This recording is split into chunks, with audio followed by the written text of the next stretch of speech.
J'ai demandé au Saint-Esprit qu'est-ce que je veux dire. Et la parole que je vais vous partager, c'est ce que j'ai eu quand j'étais assis là-bas. J'ai senti que je devais parler de la souveraineté de Dieu. Parce que Dieu est souverain.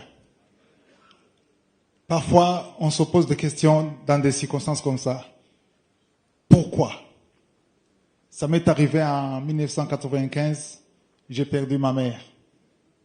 Et je ne comprenais pas pourquoi. J'étais déjà sauvé, j'étais déjà chrétien. Je me souviens que j'ai même prié pour sa résurrection pendant plus de 2 heures, seul. J'ai fait sortir tout le monde et j'ai prié pour elle, pour qu'elle ressuscite. Et je n'ai jamais compris pourquoi elle n'est pas ressuscitée. Parce que j'avais la foi. J'avais prié toute la nuit. Je suis allé là-bas, j'ai prié pour elle. Et c'est là où j'ai compris le sens du mot souveraineté. Donc Dieu est souverain. Il n'a pas à tout expliquer. On veut toujours comprendre ce qui se passe. Mais il y aura toujours des choses qu'on ne comprend pas. C'est pour ça qu'il est Dieu. Si on veut comprendre tout ce que Dieu fait, là, il ne serait plus Dieu. Mais nous sommes humains, nous sommes toujours limités. Il y a une parole que je vais vous partager, juste quelques 2-3 versets, dans Ésaïe 55, verset 8. Il est dit, « Mes pensées ne sont pas vos pensées, et mes voix ne sont pas vos voix, dit l'Éternel. » Donc, nos voix ne sont pas ses voix. Le verset 9 dit, « Autant les cieux sont élevés au-dessus de la terre, autant mes voix sont élevées au-dessus de vos voix, et mes pensées au-dessus de vos pensées. » Au verset 10, il dit, « Comme la pluie et la neige descendent des cieux, et n'y retournent pas sans avoir arrosé, féconde la terre, et fait germer les plantes, sans avoir donné de la semence au semeur, et du pain à celui qui mange, ainsi en est-il de ma parole qui sort de ma bouche. Et ne retourne point à moi sans effet, sans avoir exécuté ma volonté et accompli mes desseins. » Ce verset m'a toujours fait comprendre que Dieu est souverain. Parce que, en tant qu'être humain, on a des voies, on a des propositions, on a des solutions. Mais parfois, nos solutions sont complètement différentes des solutions de Dieu. Parce qu'on ne peut pas comprendre Dieu. Dieu est souverain. Il nous demande de nous soumettre à sa position, à ses décisions. Parce que dans Romains, quand Paul écrit au Romains, chapitre 11, verset 33, il dit « Ô profondeur de la richesse, de la sagesse et de la science de Dieu, que tes jugements sont insondables. » Insondable, c'est-à-dire on ne peut pas sonder, on ne peut pas comprendre. Et ses voies incompréhensibles. On veut toujours des voies qui sont compréhensibles, mais il y a des voies qui sont incompréhensibles. Car qui a connu la pensée du Seigneur, ou qui a été son conseiller? Qui lui a donné le premier pour qu'il ait à recevoir en retour? C'est de lui, par lui et pour lui que sont toutes choses. À lui la gloire dans les siècles. Amen. La vie humaine, il a parlé de fleurs, mais Jacques, quand il écrit, lui il parle de vapeur. Il dit, vous ne savez pas ce qui arrivera demain. Personne ici ne sait ce qui arrivera demain. Certainement, tu as un plan de ce que tu vas faire demain ou après-demain, dans 2 mois, mais tu ne sais pas ce qui arrivera demain. Seul Dieu sait. C'est ça la souveraineté de Dieu. Vous ne savez pas ce qui arrivera demain, car qu'est-ce que votre vie? Et il répond à notre vie, il dit, vous êtes une vapeur qui paraît pour un peu de temps et qui ensuite disparaît. La vapeur, tu la vois, mais elle peut disparaître à tout moment. Même si tu es jeune, tu es une vapeur. Peu importe, toute personne ici, c'est une vapeur. C'est ça la pensée que Dieu m'a donnée. Et la parole de Dieu nous demande dans 1 Thessaloniciens 5, 18, il dit, rendez grâce en toutes choses. Quand on parle de toutes choses, ça dit toutes les circonstances. Normalement, même dans le deuil, on doit rendre grâce. Même quand les choses ne marchent pas, on doit rendre grâce. Car c'est à votre égard la volonté de Dieu en Jésus-Christ. La volonté de Dieu en Jésus-Christ, c'est que même pendant ces moments douloureux, ces moments difficiles, il faut qu'on apprenne à rendre grâce. Et à ce moment, demander au pasteur de rendre grâce, c'est un sacrifice. Et il faut le sacrifice. Et le sacrifice est demandé par la parole de Dieu. Parce que dans Hébreu, il est dit, par Jésus-Christ, nous devons offrir sans cesse à Dieu un sacrifice de louange. Il y a des louanges qu'on donne parce qu'on a la joie. Parce qu'on a eu tout ce qu'on voulait. Tu as prié pour une chose, Dieu t'a exaucé. Et si on te demande de rendre grâce, ce n'est même pas un sacrifice. Parce que tu as vraiment la joie. Mais il y a des moments où Dieu te demande de donner un sacrifice. C'est-à-dire que tu n'as pas envie de rendre grâce. Tu n'as pas envie de louer Dieu. Mais c'est à votre égard la volonté de Dieu. Donc, rendre grâce ou louer Dieu, c'est la volonté de Dieu. C'est pour ça que nous devons continuer à louer Dieu. Même ce soir, la nuit, demain, on continue de rendre grâce parce que c'est la volonté de Dieu. David dit, je bénirai l'Éternel en tout temps. Dans ma Bible, j'ai souligné en tout temps. Parce que c'est facile de rendre grâce quand les choses marchent bien. C'est facile de rendre grâce quand tu es exaucé. Mais quand les choses ne marchent pas, c'est très difficile de rendre grâce. Maintenant, ce que le Seigneur a mis sur mon cœur, c'est de vous partager, d'accepter sa volonté. Amen. Ne vous lamentez pas. Cessez de poser la question de pourquoi. Parce qu'il y a des pourquoi que Dieu répond, mais il y a aussi des pourquoi que Dieu ne répond pas. Parce que Dieu il sait toujours ce qui se passe. Il est le maître des temps et des circonstances. Rien n'arrive au hasard. Il y a des moments où je me lève le matin, je n'ai pas envie de louer Dieu. Parce que les choses se compliquent. Les moments sont difficiles. Et je ne sais pas ce qu'il faut dire.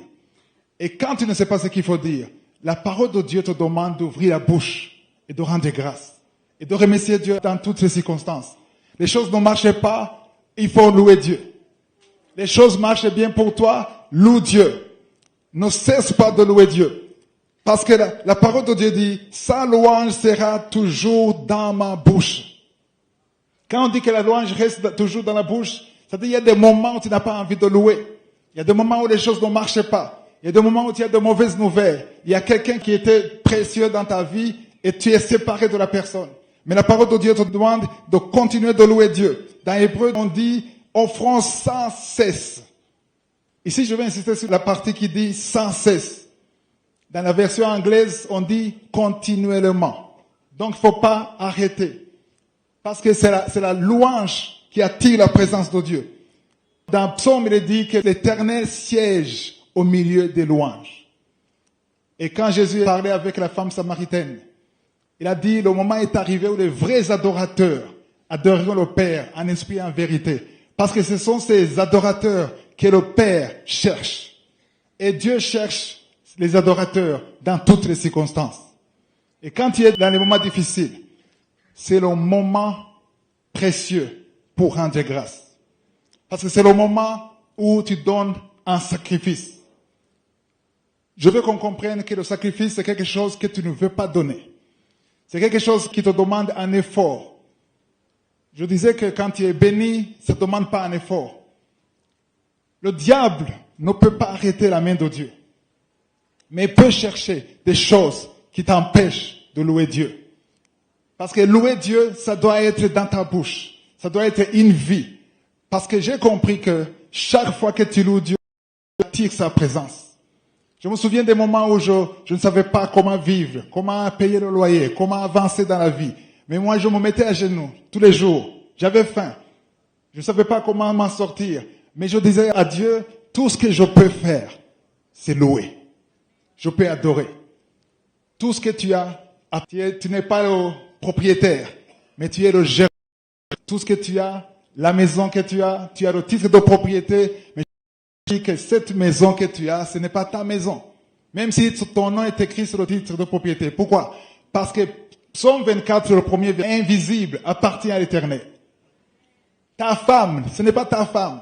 Oui, c'est ta femme. Dieu t'a prêté ta femme. Dieu t'a prêté tes enfants. Dieu t'a prêté ton mari. Mais la parole de Dieu nous a montré que nous sommes une vapeur. C'est-à-dire que tout ce que tu as, Dieu te l'a prêté. Il n'y a rien que tu peux donner à Dieu. Même si tu donnes l'argent, c'est comme si tu donnes à Dieu l'argent qui lui appartient.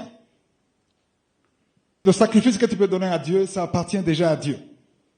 Mais il y a une chose que Dieu ne peut pas se donner lui-même, que toi tu peux lui donner. C'est un sacrifice de louange qui vient de ta bouche.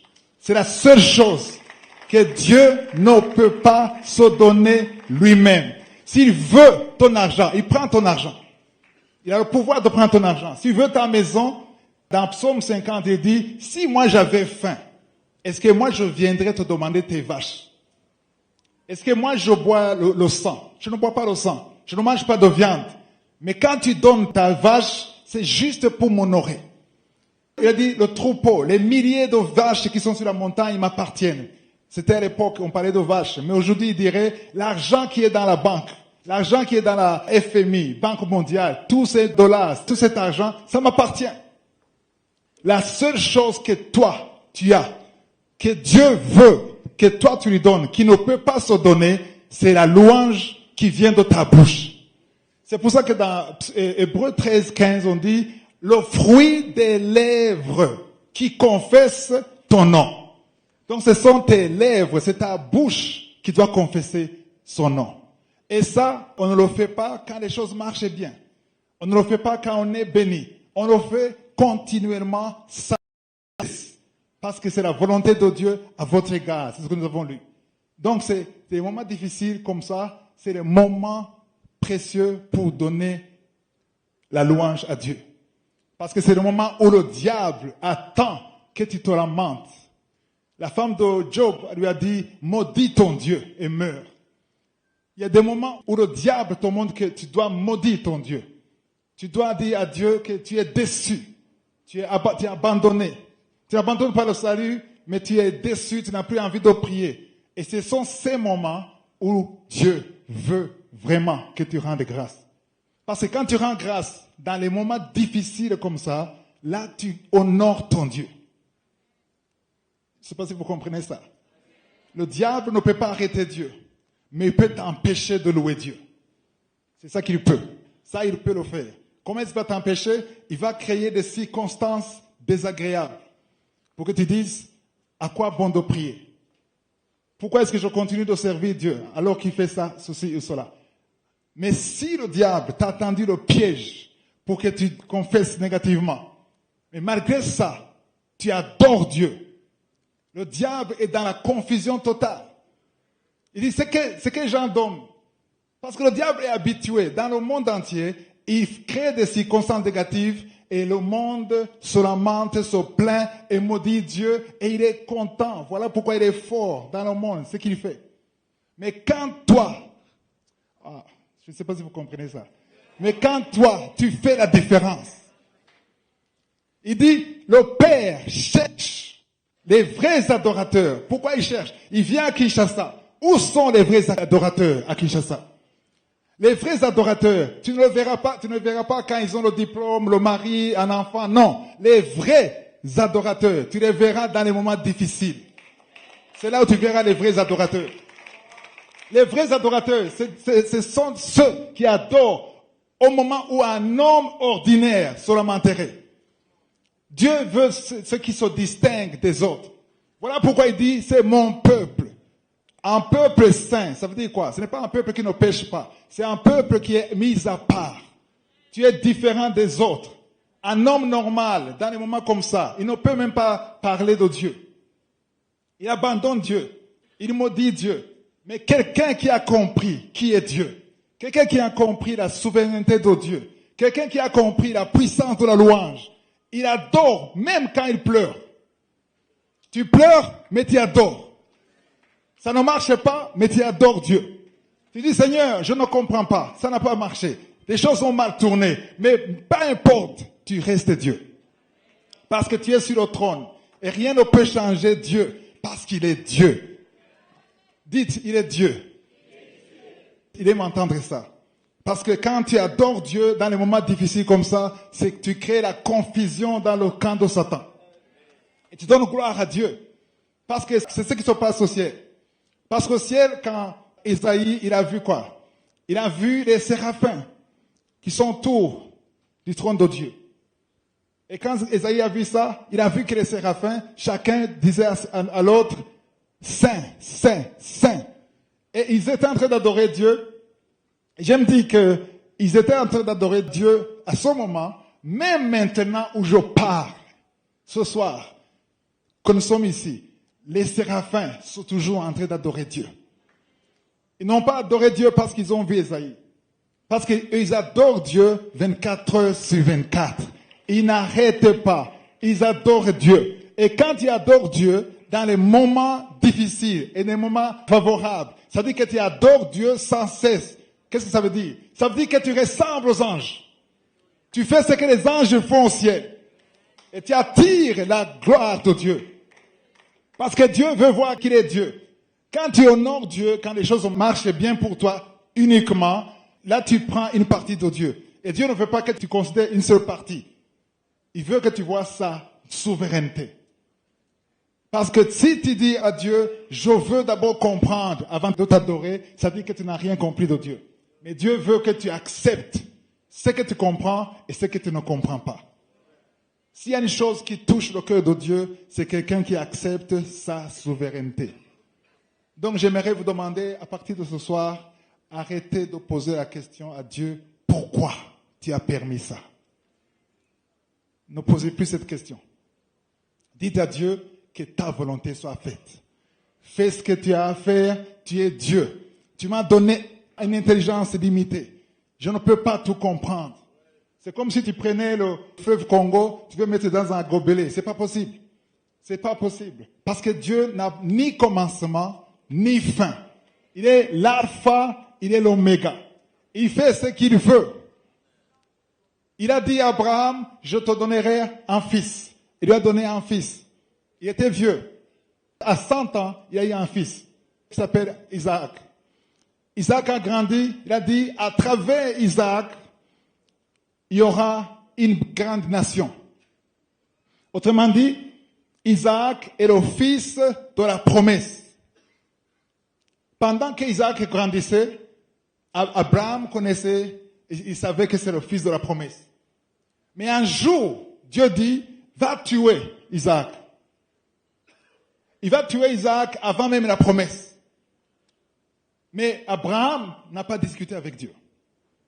Parce qu'il a dit, il est souverain. Il fait ce qu'il veut. Il peut même changer les choses.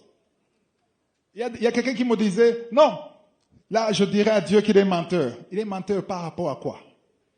Quand il dit à Dieu, tu es menteur, par rapport à quoi? Est-ce qu'il est menteur par rapport à la loi de Moïse? Ou est-ce que Moïse a eu cette loi?